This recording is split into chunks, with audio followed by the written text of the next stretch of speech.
Hello students, आप सभी का जितेंद्र कुमार क्लासेस में स्वागत है। हम प्रश्नावली 5.1 पढ़ रहे थे। ठीक है, आज हम इसका चलिए 20 क्वेश्चन करेंगे। एफ एक्स बराबर क्या दिया इन्होंने, x square minus sine x plus 5 x बराबर पाई पर इसको सतत दिखाना। तो दो तरीके हमारे पास होते हैं सतत दिखाने के। एक तो तरीका ये होता है आर एच एल निकालिए, एल एच एल निकालिए और बराबर वैल्यू फंक्शन निकाल दीजिए, एफ पाई का मान निकाल दीजिए। यदि तीनों बराबर है तो फलन कैसा होगा, ये सतत।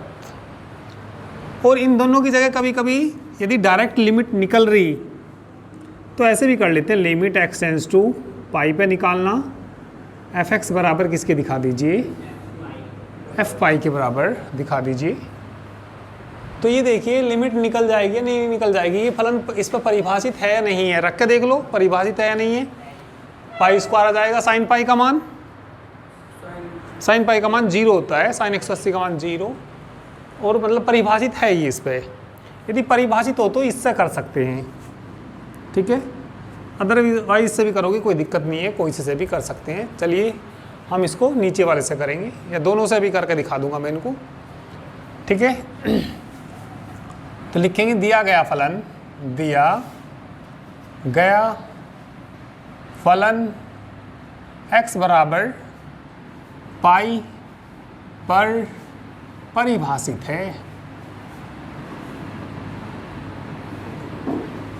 तो परिभाषित है तो इससे निकाल सकते हैं इसको। तो नाउ एक लिमिट निकालिए, लिमिट किसकी निकालिए, x tends to pi F x बराबर limit x tends to pi, F x का मान रख दो ऊपर से, x square minus sine x plus 5। हाँ ध्यान दीजिए, एक्स किसको टेंड कर रहा, पाई को रखना, pi square minus sine pi plus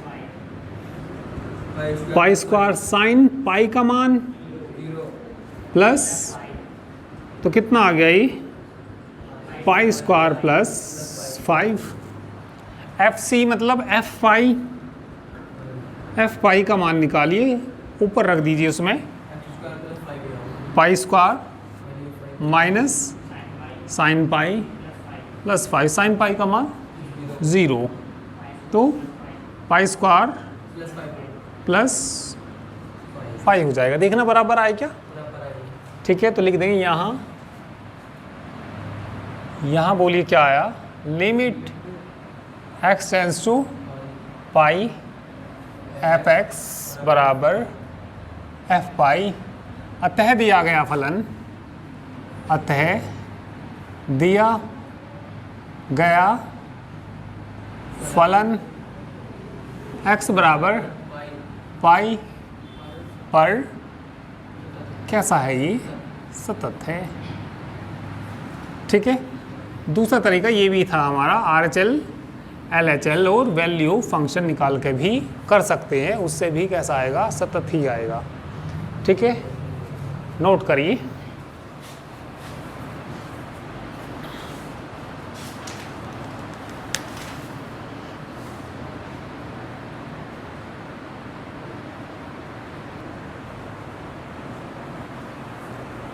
इसके बाद क्वेश्चन नंबर 21। चलिए क्वेश्चन नंबर 21 देखिए। क्वेश्चन नंबर 21 के 3 पार्ट दे रखे। ए पार्ट में दे रखा एफ एक्स बराबर sine x plus cos x, B part में sine x minus cos x, और सी पार्ट में एफ एक्स बराबर दे रखा sine x into cos x. देखिए साइन एक्स के बारे में हमें मालूम है, साइन एक्स का जब हम ग्राफ खींचते हैं, साइन एक्स का ग्राफ इस तरीके से खींचता है, साइन वेव बोलते हैं इनको। तो किसका खींच दिया ये हमने, साइन एक्स का ग्राफ खींच दिया, इस तरीके से जाता है, ठीक है। और थोड़ा मतलब सही सा बनाएंगे तो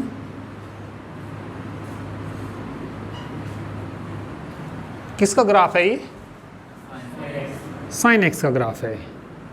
और यदि कोस एक्स का ग्राफ खींचे, यदि ग्राफ किसका खींचेंगे, कोस एक्स का, वो बीच से नहीं जाता, यहाँ से जाता है, बनता इस तरीके से ही है। तो इनका ग्राफ ना किसी भी बिंदु पर नहीं टूटता। किसका ग्राफ है? कोस एक्स का। ये एक्स अक्स, ये वाई एक्स, ये एक्स अक्स और ये वाई अक्स। तो जब साइन एक्स का ग्राफ कहीं नहीं टूटता तो साइन एक्स सभी बिंदुओं पर कैसा होगा? सतत। ठीक है। कोस एक्स भी सभी बिंदु, कहीं पे ग्राफ टूटेगा इसका? नहीं टूटने का। तो इस पे भी कैसा होगा? ये सतत। दो फंक्शन, मान लिया एक फंक्शन f है और एक फंक्शन क्या है? g। दो फंक्शन यदि सतत हैं तो उनका योगफल भी कैसा होता है? सतत। उनको घटाएंगे तो भी कैसा होता है? सतत। उनकी गुणा करेंगे तब भी कैसा होता है? सतत। भाग करेंगे जब भी वैसे तो सतत ही होता है, पर नीचे वाला फंक्शन 0 के बराबर नहीं होना चाहिए। फिर बात ध्यान दीजिए, एक फलन f है और एक क्या है? g। f भी कैसा है? सतत। और g भी कैसा है? सतत। तो उनका योगफल भी कैसा होता है? सतत। उनको घटाएंगे भी कैसा होता है? गुणा करेंगे सतत। भाग करेंगे तो भी क्या होता है? पर नीचे वाला किसके बराबर नहीं होना चाहिए? 0 के। तो इनके बारे में जैसे अभी मैंने ग्राफ से तुम्हें बताया, साइन एक्स सतत है, ये सतत है, तो इनका योगफल सतत होगा या नहीं होगा? सतत। वो भी कैसा?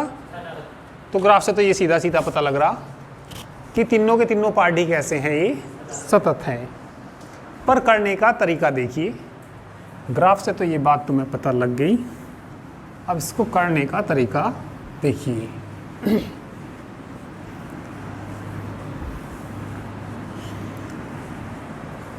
इस फंक्शन को कुछ मान लीजिए, g(x) मान लीजिए। माना g(x) बराबर क्या मान लीजिए? sin x, तथा उस वाले को अलग मान लो, g(x) क्या 5x मान लो उसको। 5x बराबर क्या मान लीजिए? cos x। तो मैं इनको g(x) को सतत दिखाऊंगा और इसे भी क्या दिखाऊंगा? सतत। तो उनका योगफल भी कैसा हो जाएगा? घटाएंगे तो भी कैसा हो जाएगा? सतत। गुना करेंगे तो भी कैसा हो जाएगा? सतत। तो बस मुझे इन दोनों को क्या दिखाना? सतत दिखाना आया। तो कोई बिंदु तो दिया नहीं यहाँ पे, किसी वास्तविक संख्या के लिए निकाल लेंगे। ठीक है। तो माना c कोई या k मान लो, कुछ भी मान लो। माना c कोई वास्तविक संख्या है, c क्या है? कोई भी वास्तविक संख्या। c ना मान के क्या भी मान सकते हैं? k भी मान सकते हैं। चलो k मान लिया अब क्या हमने, माना k कोई वास्तविक संख्या है। तो ये बताइए साइन k का मान परिभाषित आएगा हमेशा ही। ठीक है। तो k के लिए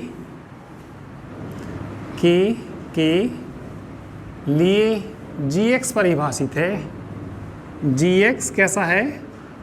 परिभाषित।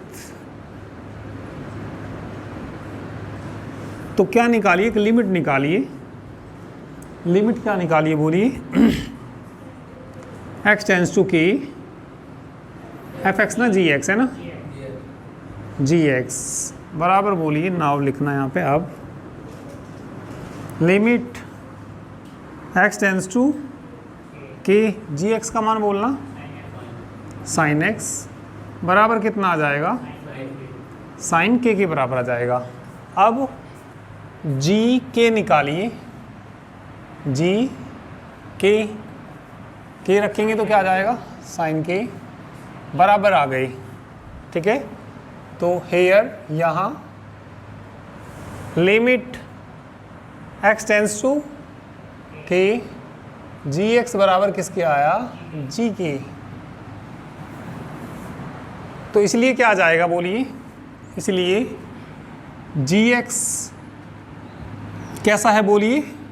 या gx बराबर sin x सभी वास्तविक संख्याओं के लिए, सभी वास्तविक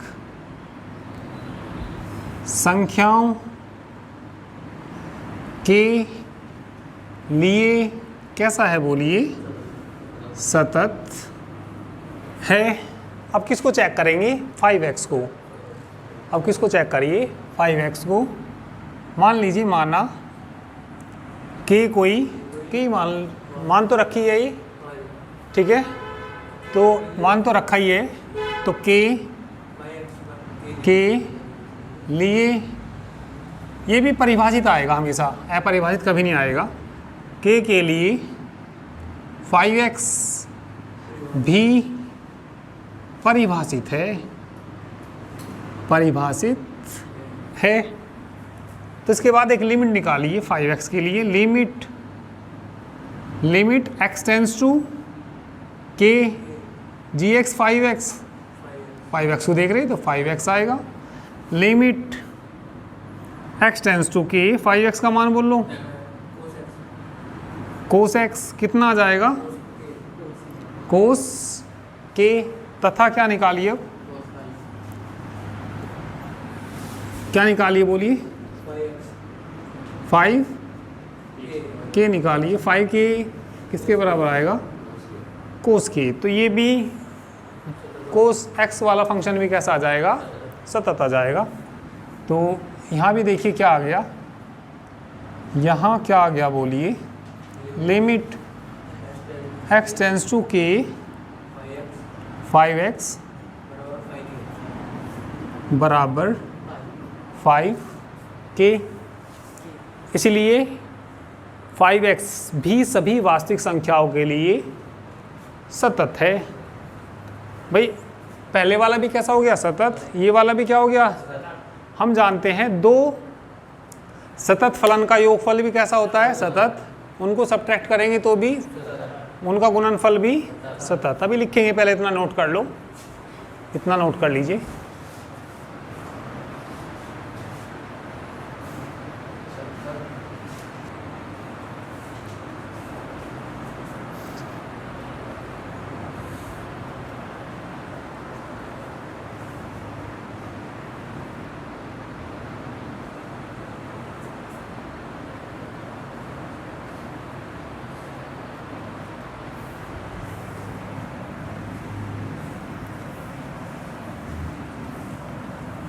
दोनों फलन sin x भी और cos x भी कैसे आए? सतत। उनका योगफल भी कैसा होगा? सतत। उनका अंतर भी कैसा होगा? सतत। उनका गुणनफल भी कैसा होगा? सतत। तो तीनों पार्ट अब एक साथ हो जाएंगे। देखो कैसे लिख देंगे इसमें। हम जानते हैं कि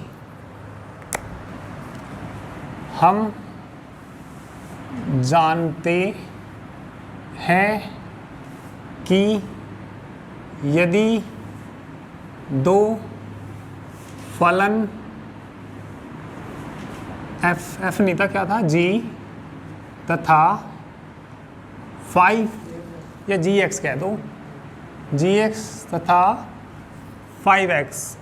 हम जानते हैं कि यदि दो फलन fx तथा 5x सतत है तब gx plus 5x comma gx minus 5x तथा तीसरा गुणनफल दे रखा था ना, तथा gx इंटू 5x भी सतत होंगे। अतः दिए गए फलन तीनों, मतलब अतः दिए गए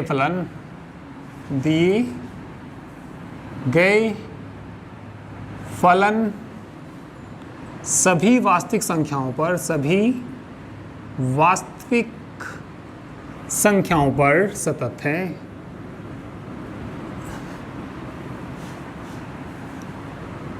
कैसे हैं बोलिए?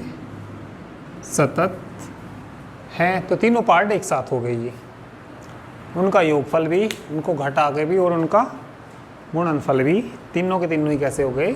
सतत।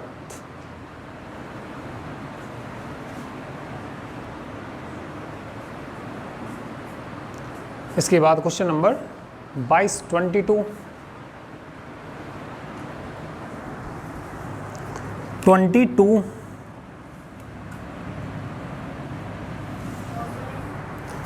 Cosine cosecant, secant, cotangent.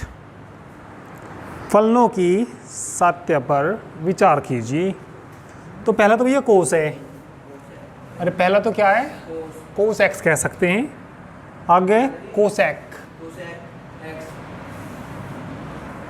आगे बोलो सेकेंड, सेकेंड को क्या कहते हैं, सेक एक्स। आगे बोल दो कोटेक्स। इन फलनों की सात्य पर विचार करना, ठीक है। चलिए पहले वाले को चेक करते हैं। क्या पार्ट हैं इसके, 4 पार्ट हैं। फर्स्ट पार्ट करते हैं। मान लीजिए एफ एक्स बराबर क्या, मान लीजिए कोस एक्स। कोस एक्स का मैंने अभी करा।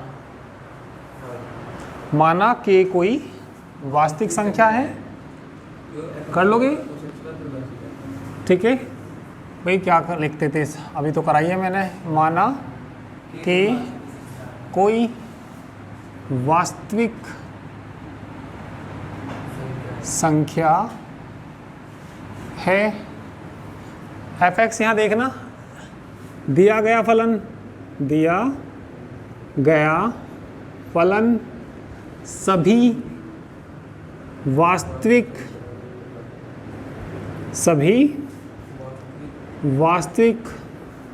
संख्याओं के लिए परिभाषित है।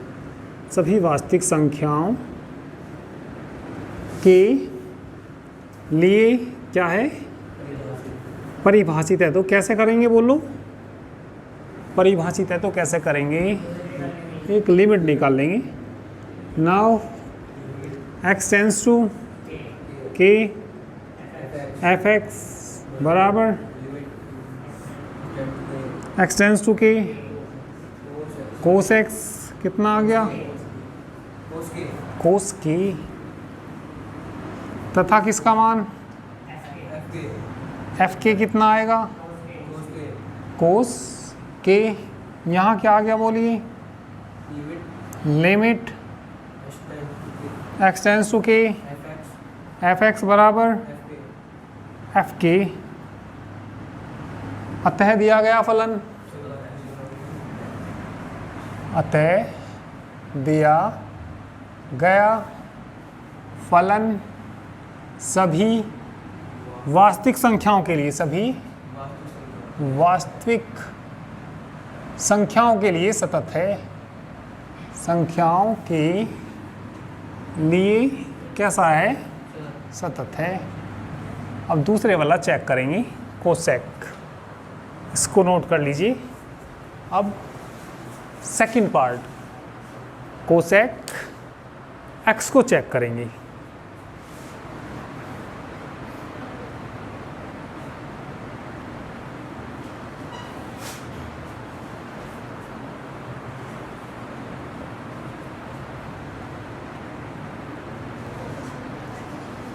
चलो सेकंड पार्ट देखो इसका। सेकंड पार्ट, अब माना एफ एक्स बराबर कितना, कोसेक एक्स, या लिख सकते हैं एफ एक्स बराबर 1/, क्या लिख सकते हैं, साइन एक्स। एक बात बताओ, साइन 0 का मान 0 नहीं आएगा, तो 0 पे परिभाषित आएगा या परिभाषित आएगा, परिभाषित होने का ही नहीं उस पर है, क्योंकि 1/0 आ जाएगा। भाई साइन एक्स किसके बराबर नहीं होना चाहिए, 0 के बराबर नहीं आना चाहिए। तुमने x का व्यापक मान पढ़ा होगा 11वीं क्लास में, x बराबर किसके होता है, n पाई के।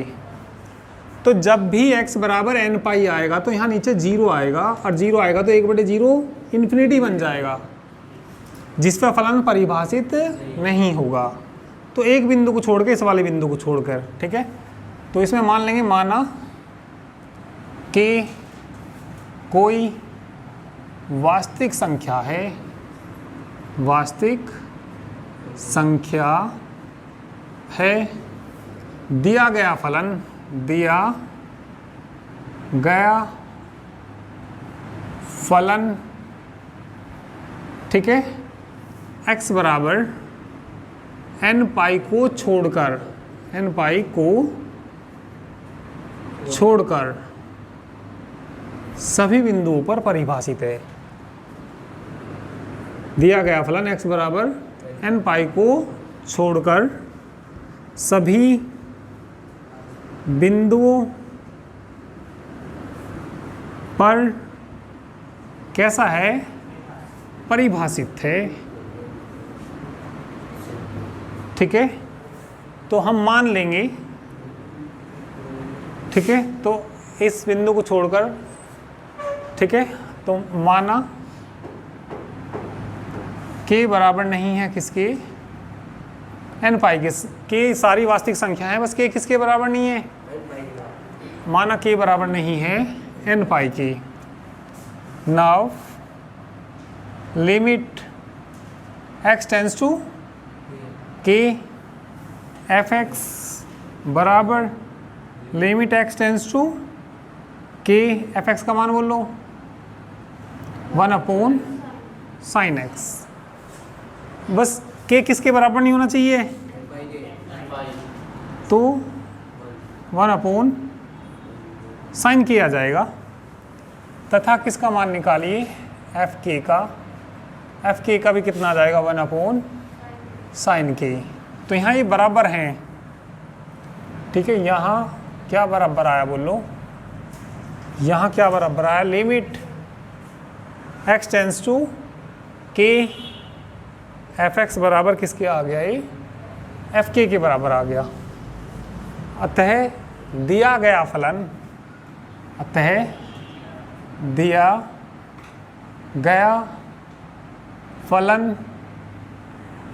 k बराबर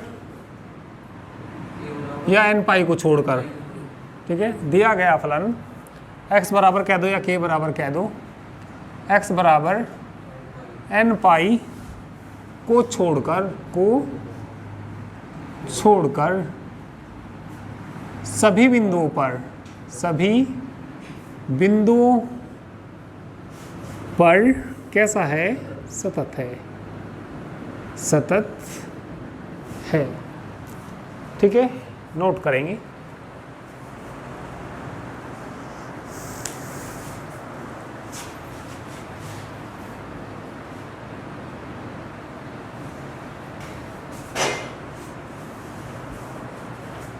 तो ये कौन सा पार्ट हुआ इसका, सेकंड पार्ट। अब जरा सा यहाँ ध्यान देंगे, थर्ड पार्ट क्या है बोल लो, sec x किसके बराबर होता है, 1 cos x। माना कि कोई वास्तविक संख्या है। देखो एक यहाँ ध्यान दो, यदि cos x का मान किसके बराबर हो गया, 0 के, cos x कितना हो गया, 1/0 क्या आ जाएगा, इन्फिनिटी, तो अपरिभाषित हो जाएगा। तुम्हें x का व्यापक मान शायद याद ना हो तो मैं बता देता हूँ, 2n + 1 इंटू π/2। इन बिंदुओं को छोड़कर, अरे ये बिंदु रखते हैं तो cos x किसके बराबर आएगा, 0। 11वीं क्लास में था ये, ठीक है। यदि cos x किसके बराबर हो, 0 के, ठीक है, त्रिकोणीय मितीय समीकरण है ये, तो x बराबर ये आता है इसमें। तो दिया गया फलन x, हाँ भाई पहले तो n पाई था, अब क्या बता दो क्या, x बराबर 2n + 1 इंटू π/2 को छोड़कर सभी बिंदुओं पर कैसा है, परिभाषित है। तो बताओ k किसके बराबर नहीं है यहाँ, 2n + 1 इंटू π/2। बाकी तो यही कहानी है, बस यहाँ क्या आ जाएगा, x बराबर किसको छोड़कर बोल लो, 2n + 1 इंटू π/2 को छोड़कर सब पे कैसा हो जाएगा, सतत हो जाएगा। तो ये इसका कौन सा पार्ट हो गया, ये भी गलत को कितना, अच्छा कर देता हूँ, बिल्कुल आएगा ही, 1 कितना आएगा, तो यहाँ कितना आएगा, cos k, ओके, यहाँ भी क्या आएगा, cos k। बाकी सब ठीक है। ये x का क्या होता है यहाँ, व्यापक मान, ऐसा तुम्हारे 11वीं में पढ़ा होगा पर तुम्हें याद ना होगा। x का व्यापक मान, इसलिए 11वीं क्लास में भी पढ़ना बहुत ज़रूरी है चीज़ें। चलिए जल्दी से आप लोग नोट करिए।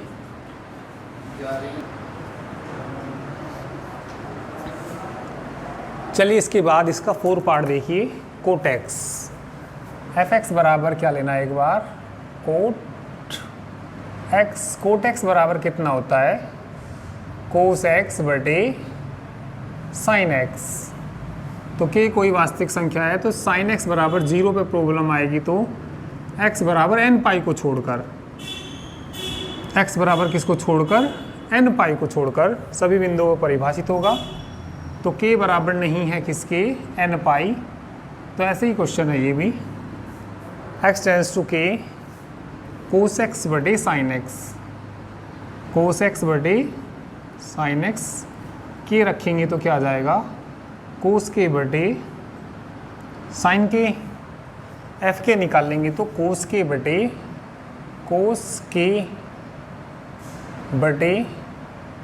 साइन के। तो यहाँ ये बराबर आ जाएंगे, तो x बराबर एन पाई को छोड़कर फलन कैसा है, सतत। तो ये इसका कौन सा पार्ट हो गया, 4th पार्ट हो गया ये, ठीक है। तो इसके सारे पार्ट हो गए, तो इसको भी नोट कर लीजिए। तो चलिए आज के लिए इतना ही। Thank you very much.